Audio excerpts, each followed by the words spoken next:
Bom, bom dia, pessoal. Meu nome é José Roberto, sou o médico responsável, psiquiatra, pelo SOS Psiquiatria. Eu me lembro do tempo da escola que a gente tinha um ditado muito interessante, que a gente gostava de brincar, né? A gente costumava falar o seguinte: o neurótico é um sujeito que constrói castelos no ar. O psicótico mora neles. E o psiquiatra cobra o aluguel. Então, é exatamente por isso que eu acho uma definição muito precisa, na verdade, sobre esses três personagens. Eu diria para vocês o seguinte, que é exatamente por isso, pelo fato de eu cobrar aluguel, ficar no meu consultório cobrando aluguel das pessoas que me procuram, é que eu não posso mais fazer o que eu estava me propondo até hoje, né? Eu estava me propondo, então, a praticar uma medicina preventiva, indo atrás das pessoas que quisessem ou que precisassem dos meus serviços profissionais, no sentido de fazer uma prevenção em psiquiatria, né? Por que eu não posso? Porque eu não posso deixar o meu consultório e fazer uma prospecção gratuita, né? Fora, lá em Santo Amaro. Então, eu tenho que deixar o meu consultório de manhã e ir para Santo Amaro, ou para Osasco, ou para onde quer que seja, né? Então, eu resolvi mudar um pouco o rumo das minhas atuações e fazer o seguinte: eu quero que as pessoas venham a mim para essa prospecção. Então elas vão assistir palestras no meu consultório. Se interessar o meu trabalho de alguma maneira, aí sim elas vão me contratar e eu vou fazer então o meu projeto, vou desenvolver o meu projeto nos lugares que elas estiverem precisando, né? Basicamente, então, é essa a minha intenção inicial agora. Todas as quartas-feiras, das 6h30 da noite às 8 da noite, eu vou desenvolver palestras no meu consultório para 9 pessoas. Por que 9 pessoas? Porque eu só tenho 9 cadeiras no meu consultório. Tá, então 10. Então, e nessas palestras eu vou desenvolver temas relacionados com prevenção em psiquiatria. A minha ideia inicial é exatamente essa, é fazer com que as pessoas possam, de alguma maneira, pensar, raciocinar e ter uma informação maior de como fazer para não adoecer psicologicamente, que é essa que é a minha ideia, meu projeto nesse momento, né? Isso não quer dizer, Zinec, que, por exemplo, o projeto que eu tenho de anti-bullying nas escolas, ele tenha acabado. Não, pelo contrário. Ele está muito presente, é um projeto muito importante, muito interessante, que eu acho, porque a gente pode e a gente deve fazer com que nossos filhos tenham uma escolaridade melhor, que seja mais prazeroso para eles irem na escola. E esse tema violência, principalmente no relacionado às escolas, que é o bullying, é uma coisa que a gente precisa combater melhor. Então esse projeto que eu tenho é um projeto muito interessante nesse sentido, porque ele vem de uma experiência de um pesquisador romeno chamado Anatol, né? Anatol Pikas, desculpe, né? Na verdade, não se na verdade não se fala Pikas, deve se falar Poicas, talvez. O Grigor possa explicar para a gente como é que se fala Pikas em russo. Romeno é outra coisa. Não é russo? Então, de qualquer forma, o nome dele é Anatol Pikas, né? E ele desenvolveu um projeto que foi muito bem conceituado e é muito utilizado nos países europeus, principalmente Suécia e Inglaterra. Então é um projeto que tem 3 fases. Uma fase onde a gente fala com professores, uma segunda fase que a gente vai falar com famílias de alunos, né? E uma terceira fase que a gente fala, então, com os alunos para tentar melhorar essas questões relacionadas com o bullying. Eu fiz uma adaptação desse projeto que eu achei muito interessante, do ponto de vista preventivo. Então é isso que eu estou oferecendo para as escolas. Então, se vocês puderem me indicar para as escolas, as pessoas vão no consultório, vou fazer uma primeira apresentação desse projeto. Se elas aceitarem, aí eu vou fazer o projeto, que demora mais tempo, demora mais ou menos em torno de 2 tardes para você desenvolver um projeto anti-bullying legal, entendeu? Esse, então, é um tema muito importante que eu considero dentro da psiquiatria preventiva. Eu vou desenvolver 5 temas, um em cada quarta-feira. Então, uma quarta-feira eu vou falar sobre bullying. E os outros 4 temas eu acho também muito importantes, porque eles se imbricam, eles se misturam no sentido de proporcionar uma melhor qualidade de vida para as pessoas. Então, por exemplo, eu acho muito importante que as pessoas saibam mais coisas a respeito de remédios. Essas são queixas que eu tenho no consultório, assim, quase diariamente. As pessoas têm uma grande dificuldade com relação aos remédios da medicina ocidental, né? Que é a medicina mais interessante, porque ela é baseada em evidências e tem os projetos todos da indústria farmacêutica química, que faz com que os remédios sejam espetaculares. E eu preciso contar isso para as pessoas. Aí vocês podem falar, mas como assim remédio dentro de uma perspectiva preventiva e não curativa? Pois é, esse é um aspecto importante, que é isso que eu vou falar para vocês. Às vezes os remédios funcionam como prevenção para que você possa fazer um outro trabalho maior, e as pessoas precisam saber disso. Então, uma palestra para esse aspecto. Prevenção relacionada com remédios em psiquiatria. Como? Vitamina. Deixa eu responder depois, quando acabar o meu tempo aqui. Uma segunda palestra que eu acho interessante é falar sobre psicanálise. A psicanálise também é uma outra ferramenta de autoconhecimento que é fundamental e que é espetacular no sentido das pessoas poderem se apreender melhor. E existem muitas dúvidas a respeito. Eu dediquei exclusivamente uma palestra para a gente conversar melhor, para tirar dúvidas e para, enfim, tirar os preconceitos com relação à psicanálise. Pensando nesse tema de estruturar melhor a personalidade, tem uma quarta palestra que eu acho muito interessante e muito importante, que é falar sobre o tema da escrita. O escrever é altamente estimulante de inúmeras áreas cerebrais, de modo que esse é um tema que pode ser muito bem utilizado e pode ser muito bem desenvolvido por cada um de nós. Eu reservei uma palestra especificamente para isso, para a gente poder conversar melhor sobre o ato da escrita, e cada um de nós precisa melhorar essas questões, e é um grande acesso a conteúdos psicológicos muito profundos da gente, e pode ser altamente benéfico.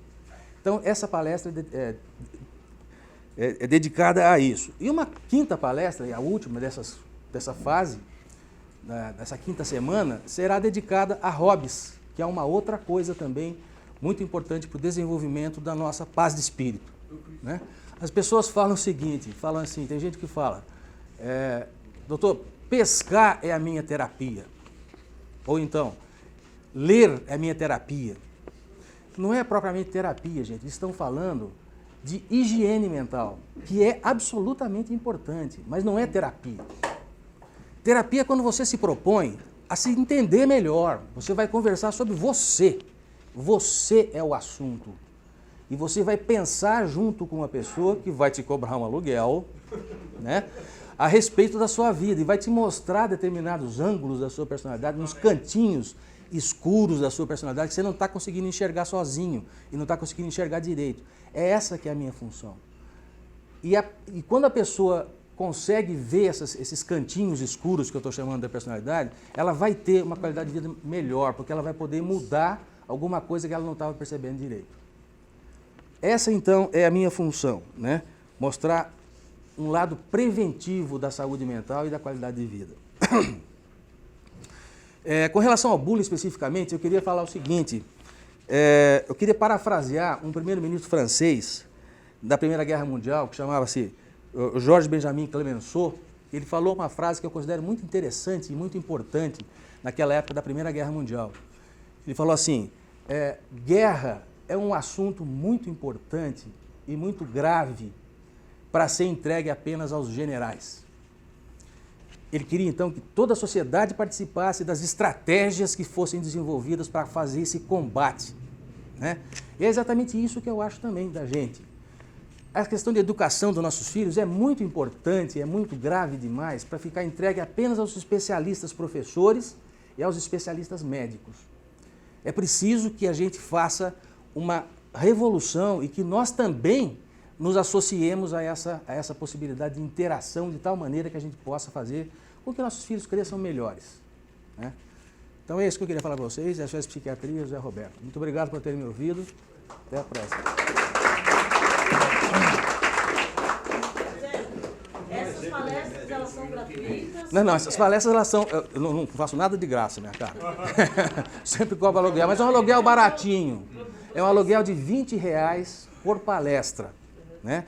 Então as pessoas vão ficar 1h30, a gente vai ficar conversando sobre as questões que vão ser lançadas, e vai custar R$20, o preço de uma meia entrada de cinema. Né? Quartas-feiras, das 6h30 às 8h, 1h30 nas quartas-feiras, para a gente falar sobre esses assuntos todos. Vai ter essa quarta já, Zé, ou não? Começa no dia 1º de junho e vai até agosto, né? quando as palestras vão ser repetidas 3 vezes, essa série de 5 palestras. Essa primeira de junho é sobre o quê? Essa primeira palestra é sobre psicotrópicos, sobre remédios. É lá na Rua Maranhão? Na Rua Maranhão. Depois eu vou entregar um folhetinho para vocês. Né? É legal saber o calendário, né? Então, o calendário, basta que vocês liguem no consultório que a secretária ela vai tomar nota dos nomes, né? E vai explicar que dias cada palestra. Né? Cada palestra vai ser desenvolvida, então, de acordo com esse cronograma, né? E as pessoas vão entrar numa relação. Né? A questão do ensino é uma questão muito importante mesmo, porque a grande parte das pessoas hoje carecem de educação. As pessoas não estão habituadas a ler, não estão habituadas a estudar, então as pessoas estão habituadas a fazer o reclame e não buscar as soluções para conter o seu problema. Muita gente fala de fortuna, fortuna não é o quanto você ganha. Fortuna não é o quanto a pessoa ganha, mas é o quanto ela gasta. E para saber gastar, ela precisa estudar. Eu concordo com isso. Eu acho que é uma coisa, uma frase interessante. Obrigado, Zé. Eu queria saber algum tipo de remédio que é preventivo. Ah, sim. Então, vou dar um exemplo para você que é o seguinte. Digamos, por exemplo, que a pessoa esteja com um nível de ansiedade tão alto, Cazu, que ela não consegue nem começar a pensar nas coisas dela. Nem começar a pensar. Quer dizer, o tratamento para ela a gente nem sabe direito qual é. A gente sabe que a pessoa está num nível de ansiedade tão profundo que ela não consegue fazer nada. Ela fica como se essa ansiedade paralisasse aquela pessoa. Você prescreve um ansiolítico para ela. Ela vai melhorar profundamente e rapidamente em pouco tempo. Coisa de 1 dia, 2 dias, ela já está melhor. Ela já consegue sentar na sua frente e começar a pensar sobre a vida dela.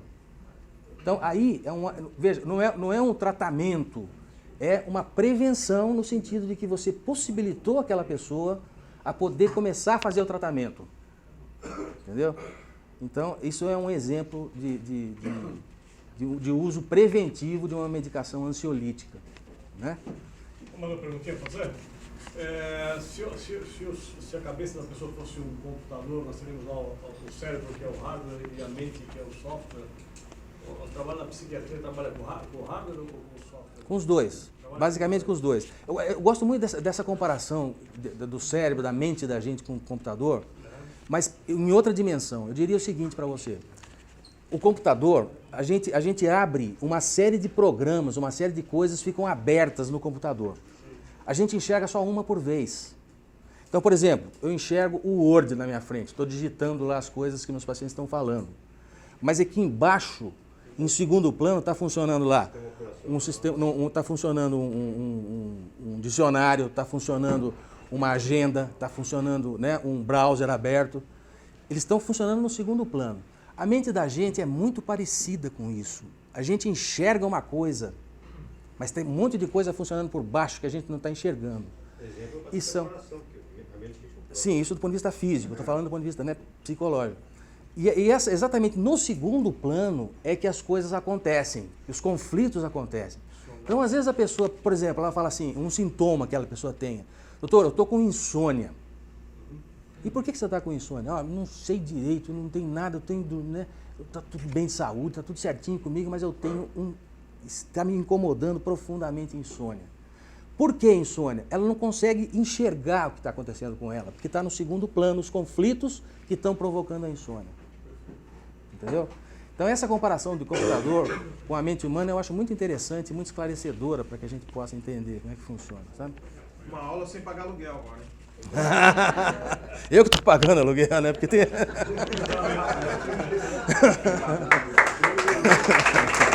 Obrigado, gente. Então,